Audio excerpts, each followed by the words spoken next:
So, good morning po, Sir Regan. My name is James Malati Corporal and gagawin ko na po ngayon is yung Lab 1 and yung Activity 1 po.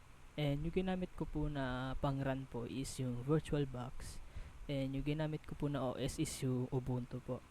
And first gagawin ko na po, sisimulan na po ako by opening the terminal po.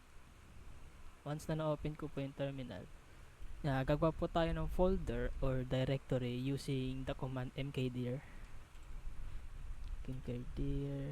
lab 1. Yan, nakagawa na po ako ng folder niyan pag ganyan. Tapos, i-select po natin yung folder na lab 1 by using the command cd. Which is yan, kita naman po na na-select na po yung lab 1 na folder. And next na gagawin ko po is gagawa po tayo ng dalawang file sa loob ng lab 1, which is the command that is going to use that is yung touch po. So, ito po, touch file 1 .text touch file 2 .text. Yan, kita na po yung file may gagawa po. Tapos to check naman po if the file is there, we're using the command ls po. Yan, kita po yung dalawang file and you can go to folder rin naman po and lab 1 to see the file.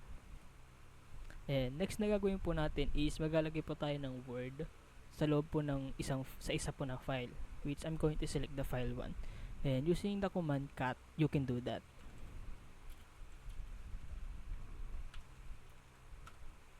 And like good after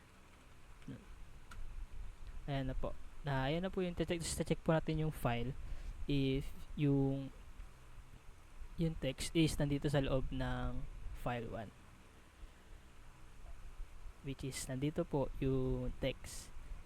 And next na gagawin po natin is papalitan po natin yung permission nung file na ma-open lang for owner to read and write, and for other people like groups or other category is we're going to put it on read only. And the command that we are going to use is chmod 644 file 1.text, which is gumana na po. Tapos check na po natin sa file 1 kung gumana na po. File 1 and then right click the folder, properties, and then read and write. As you can see, the owner is me, James, and the access is read and write, and the group and others is read only. That's the lab and activity 1. Thank you for listening. Thank you po.